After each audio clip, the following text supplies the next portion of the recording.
एक और जो इसमें छोटा मोटा कंसेप्ट फिनोमिनन आ चुका है, वो है इलेक्ट्रोस्टैटिक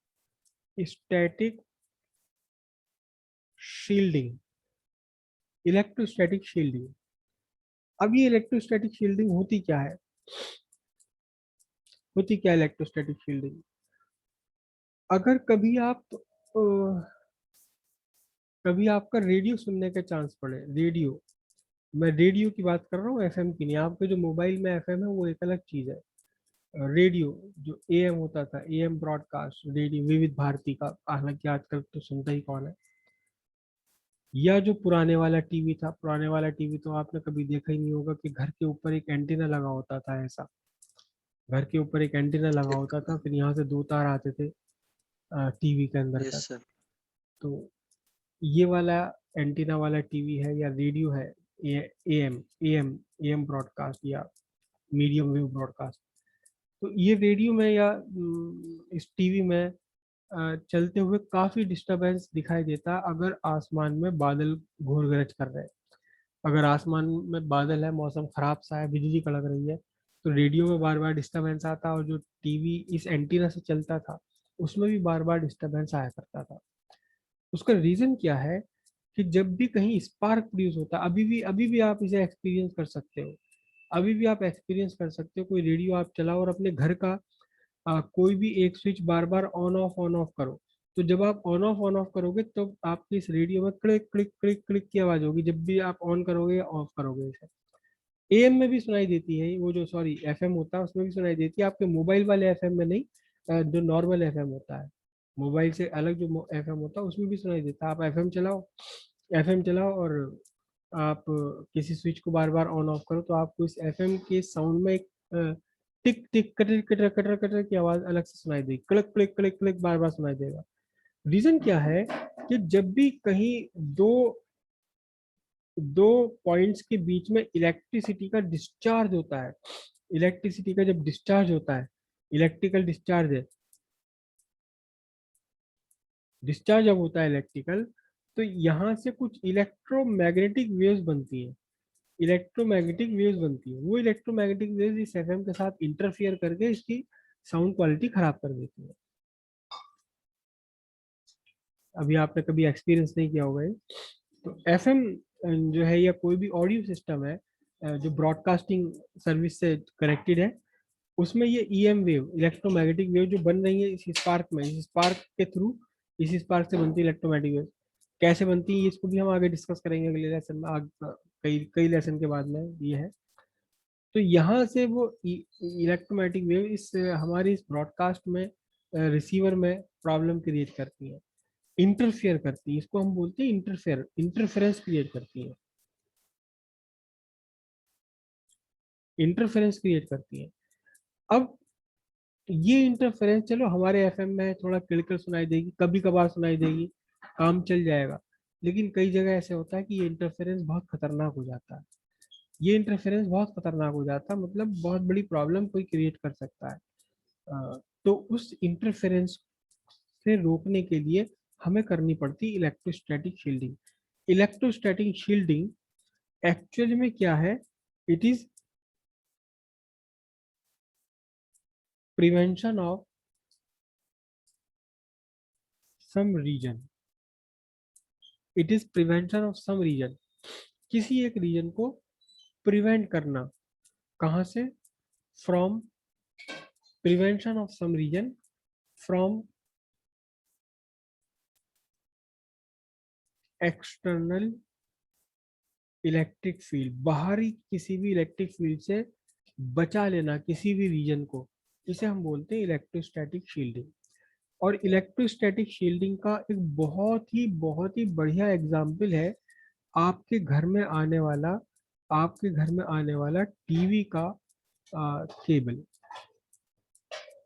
टीवी का केबल, आप में से सब ने कभी ना कभी किसी मैकेनिक को या केबल वाले भैया को केबल काट के जोड़ते हुए देखा होगा, जरूर जोड़ते हुए देखा होगा। तो केबल में क्या है? केबल का स्ट्रक्चर, ऊपर एक सबसे ऊपर जो रबर है, प्लास्टिक है, प्लास्टिक की कोटिंग, रबर की कोटिंग।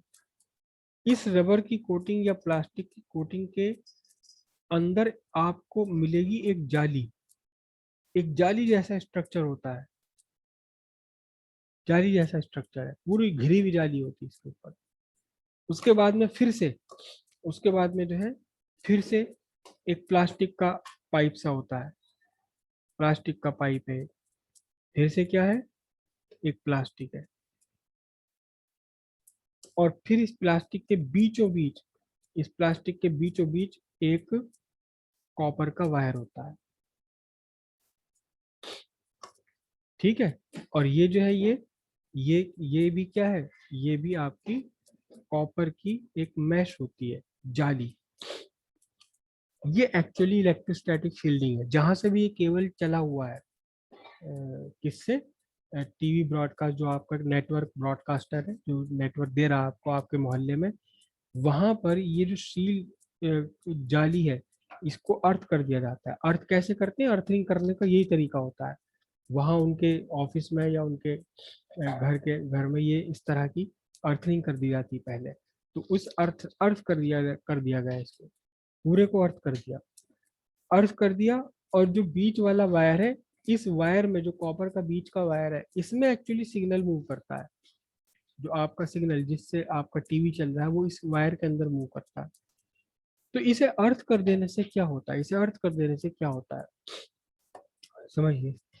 एक क्वेश्चन आया हुआ है, बोर्ड का ही क्वेश्चन है, कि ये एक पॉजिटिव चार्ज रखा हुआ है यहाँ, एक पॉजिटिव चार्ज है, ठीक है, एक पॉजिटिव चार्ज है, और यहाँ एक मेटल की प्लेट रखी हुई है, मेटल की प्लेट रखी हुई है। एक रीजन ये है और एक रीजन ये है। हमें रीजन टू को इसके इलेक्ट्रिक इफेक्ट से बचा लेना है, रीजन टू को इस चार्ज के इलेक्ट्रिक इफेक्ट से बना देना है। तो ये अगर मेटल प्लेट मैंने रख दी, तो मेटल प्लेट रखने से क्या होगा, ये इलेक्ट्रिक फील्ड लाइंस निकलती है यहाँ पर, इलेक्ट्रिक फील्ड लाइंस निकलती है। साथ देखो, मेटल अगर ये पॉजिटिव है तो मेटल के सामने वाले सिरे पर क्या, positive charge, negative charge induce हो जाएगा, और इसके अपोजिट फेस पर क्या होगा, पॉजिटिव चार्ज इंड्यूस हो जाएगा। तो मेटल प्लेट में से ये चार्ज निकला, इलेक्ट्रिक फील्ड लाइंस निकली, और यहाँ आ गई, ये इस तरह से चलेंगी इलेक्ट्रिक फील्ड लाइन, फिर ये चली जाएगी। अब टर्मिनेट हो गई इलेक्ट्रिक फील्ड लाइंस, यहाँ आकर टर्मिनेट हो गई, खत्म हो गई, क्योंकि निगेटिव में आकर खत्म हो जाती है। फिर ये जो पॉजिटिव है, यहाँ से इलेक्ट्रिक फील्ड लाइंस निकलनी शुरू हो गई, ये पॉजिटिव इलेक्ट्रिक फील्ड लाइंस यहाँ से चली गई।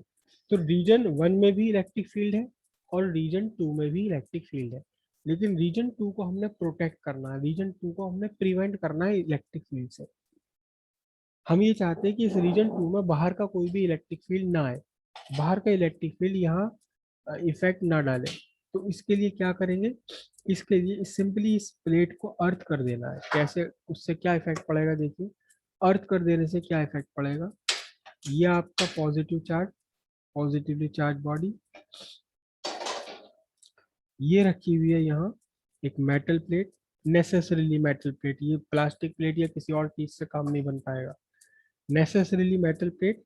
और इस मेटल प्लेट पर ये इंड्यूस हो गया negative charge, negative charge induce होने से क्या हुआ, इलेक्ट्रिक फील्ड लाइंस चली आपके पॉजिटिव चार्ज से, जहां से निकलेंगी, जहां जाके टर्मिनेट होंगी, यहाँ ये परपेंडिकुलर होती है। तो मैं परपेंडिकुलर बनाने की पूरी कोशिश कर रहा हूँ, ये ऐसे, ये परपेंडिकुलर बन गई, ये आगे चली गई यहाँ। तो अब आपने इसे अर्थ कर दिया, किसे, प्लेट को आपने अर्थ कर दिया। अर्थ करने पर क्या होगा, कि जो भी पॉजिटिव चार्ज यहाँ डेवलप हुआ था वो सारा अर्थ में चला गया। ये निगेटिव का चार्ज क्यों नहीं गया अर्थ में, क्योंकि ये सामने वाले पॉजिटिव चार्ज के अट्रैक्शन से बंधा हुआ है।